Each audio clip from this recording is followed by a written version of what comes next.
ये जमीन पे लगा हुआ अर्थ स्टेशन है। ये सिग्नल्स को सैटेलाइट की तरफ भेज देता है। सैटेलाइट जमीन से हजारों किलोमीटर की बुलंदी पे है।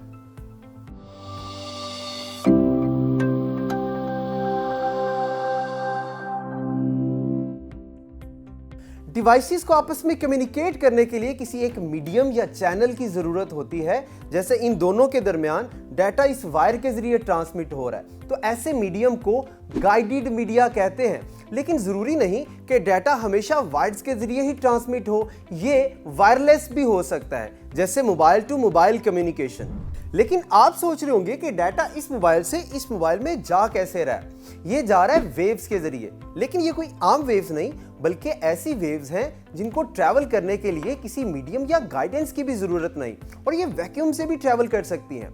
इनको इलेक्ट्रोमैग्नेटिक वेव्स कहते हैं। वैसे तो इनकी बहुत सी टाइप्स हैं, हम पढ़ते हैं माइक्रोवेव्स को और रेडियो वेव्स को। आइए पहले समझते हैं माइक्रोवेव कम्युनिकेशन को।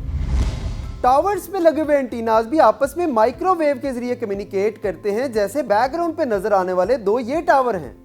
माइक्रोवेव्स की खास बात यह है कि ये फैलने की बजाय नैरो बीम में ट्रैवल करती हैं, यानी ये सिर्फ उन्हीं एंटीना से कम्युनिकेट कर सकती हैं जो इनकी लाइन ऑफ साइट में आते हैं। जैसे जैसे डिस्टेंस बढ़ता जाता है, सिग्नल्स की स्ट्रेंथ कम होती जाती है।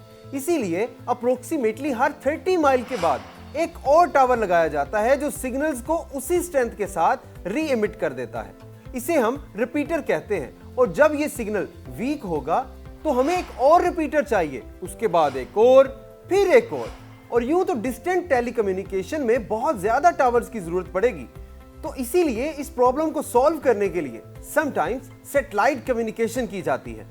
ये जमीन पे लगा हुआ अर्थ स्टेशन है।